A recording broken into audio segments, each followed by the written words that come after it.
اور آج یہ دیکھیں کہ جماعت کا وہ، جیسا کہ میں اپنی پچھلی ویڈیو میں کہہ چکا ہوں کہ جماعت کا وہ دجل اور فریب جو ڈرامہ کرتی چلی آئی تھی جماعت سب دنیا کے سامنے، ہر سال وہ ایک مجمع لگایا کرتے تھے کہ ہماری عالمی بیعت ہو رہی ہے، اتنے لاکھوں کروڑوں لوگ جو ہیں وہ احمدیت میں داخل ہو گئے۔ آج اس کا پول اسی نیٹ کے ذریعے انہی احباب میں کہوں گا، اور وہ جو اس کے پیچھے ہیں، جو سامنے نہیں ہے پتہ پر،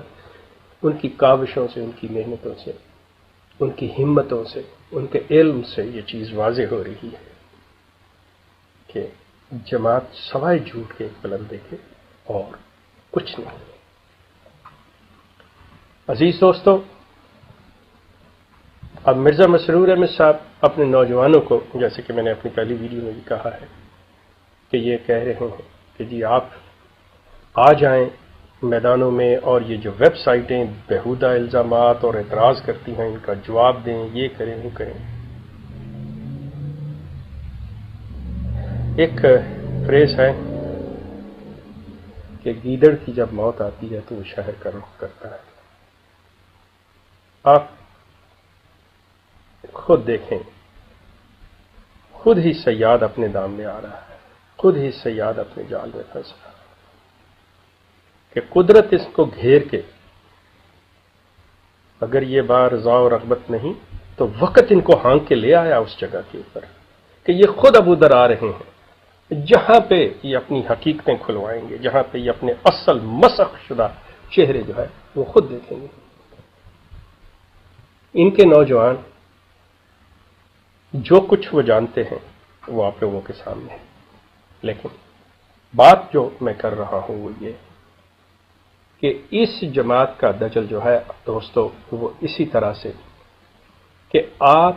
ان سے یہ پوچھ لیجئے، جیسا میں نے اپنی پچھلی ویڈیو میں بات کرتے ہوئے یہ بات کہی تھی کہ جو صحابہ کرام کا مقام ہے، اگر یہ کہیں سے یہ ثابت کر دیں، کہیں سے یہ ثابت کر دیں کہ کسی صحابہ نے اس چیز کو تسلیم کیا ہو، اس کی تفسیر کی ہو، اس بات کو آگے بڑھایا ہو کہ ہاں نبوت جو ہے اس کا امکان ہے اور نبوت جاری ہے۔ میں بات کر رہا ہوں صحابہ کی، جو رسول اللہ کے نزدیک، جو رسول اللہ کی صحبت میں رہے، جنہوں نے رسول اللہ سے قرآن کو سمجھا۔ اگر یہ ان میں سے کسی ایک کا دے دیں حوالہ، اور جہاں سے یہ حوالہ دیں، تو کیا ان کے نزدیک انہی صحابہ کی دوسری باتیں بھی ان کے لیے قابل قبول ہیں، یا پک اینڈ چوز کہ یہ چیزیں کچھ لے لیا اور کچھ چھوڑ دیا، جس کے بارے میں قرآن کا واضح حکم ہے کہ یہ کون لوگ ایسا کام کرتے ہیں؟ قرآن کو سمجھنے والے صحابہ تھے۔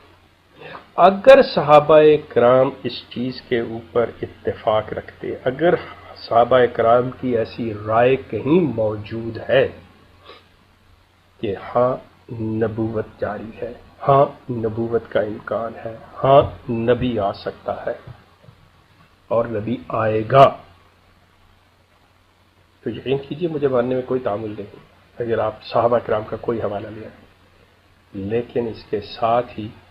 کہ آپ ان کی دیگر، کیونکہ ایک کریڈیبلٹی اسٹیبلش ہوتی ہے، صحابہ کرام کی کریڈیبلٹی کو آپ چیلنج نہیں کر سکتے۔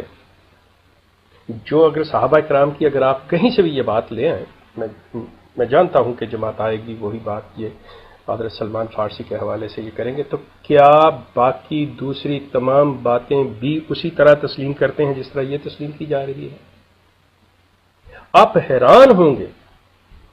کہ جماعت احمدیہ کہیں ایک پوائنٹ پہ بھی صحیح جگہ ٹک کے بات نہیں کرے گی۔ وہ اتنے پینترے بدلے گی اور اتنی شخصیات کو درمیان میں لائے گی۔ معاملہ ہمارا شخصیات کے ساتھ نہیں ہے، معاملہ یہ ہے کہ آپ یا تو بات کو قرآن سے اور حدیث میں اگر اس کا ذکر ہے تو یقیناً قرآن اس کی کہیں نہ کہیں گواہی دیتا ہے، قرآن میں وہ بات کہیں نہ کہیں مذکور ہے جس کی تفسیر یا تشریح جو ہے وہ حدیث کے اندر ہے۔ اگر صحابہ کرام کو یہ بات نہیں ملی، اگر صحابہ کرام نے اس کا کہیں ذکر نہیں کیا کہ نبوت جو ہے نبی آئے گا، اور آپ ان صحابہ کے بعد کے ان مفسرین کو، مفکرین کو لے کے بنیاد بنا رہے ہیں تو آپ اپنی بات کو یہ نہیں کہہ سکتے کہ یہ قرآن کی بات ہے یا احادیث کی سنت کی بات ہے۔ آپ کو احمدی دوستو یہ سوچنا ہوگا، یہ دیکھنا ہوگا، اور اگر آپ یہ چیز ثابت کرتے ہیں مجھے ماننے میں کوئی تعامل نہیں ہے، جو کہ یقیناً آپ ثابت نہیں کر سکتے۔ بڑی ایک آسان میں نے آپ کو یہ دے دیا ہے پرکھنے کا معیار کہ کہیں سے یہ ثابت کر دیجئے کہ صحابہ سے زیادہ کون قرآن سمجھا،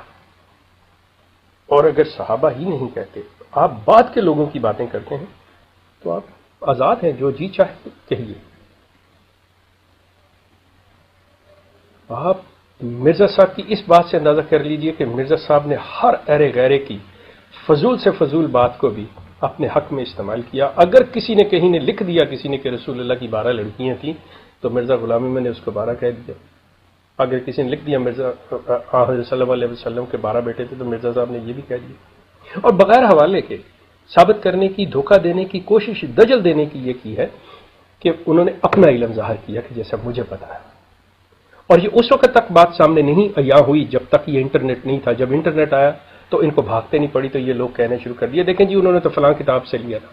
اور اب اگر آپ بات کریں کوئی تو فوری یہ بات ہوتی ہے جی حوالہ بتائیں جی کہاں سے۔ تو سوال یہ پیدا ہوتا ہے کہ یہی اصول اور قانون کیا مرزا صاحب پہ لاگو نہیں ہوتا؟ کہ مرزا صاحب اتنے بددیانت کیوں تھے کہ انہوں نے اگر کہیں سے یہ بات لی تو اس کا ذکر کیوں نہیں کیا؟ مرزا صاحب کیوں یہ دھوکہ دینے کی انہوں نے کوشش کی کہ وہ لوگ یہی سمجھے کہ یہ بات میں اپنے علم سے کر رہا ہوں؟ اور وہ بھی بات ہے کہ یہ قدرت کی طرف سے یہ چیز ہوتی ہے کہ جھوٹے نے اپنے ہی جال میں پھنسنا ہوتا ہے، قدرت ان کو خود گھیر رہی تھی۔ آپ تھوڑا سا غور کریں، آپ کو پتہ چل جائے گا یہ شخص جھوٹ بول رہا تھا، اس چیز کو بددیانتی سے چھپانا چاہ رہا تھا، اپنی طرف منسوخ کرنا چاہ رہا تھا، اور وہی بات وہ غلط کل کو ثابت ہوتی ہے تو قدرت کو اس کا جھوٹ اور اس کی جھوٹی ذات مقصود تھی۔ آپ اس چیز پہ غور کیجئے گا میرے دوستو، اگر آپ کہیں صحابہ کے کسی بھی صحابہ کی زبان سے یہ چیز کہ ہاں نبی نے آنا ہے، آپ بتائیے، میں اس پہ دیکھنے غور کرنے کو بالکل تیار ہوں۔ ہمارا سلسلہ جاری ہے۔ آپ کا بہت شکریہ۔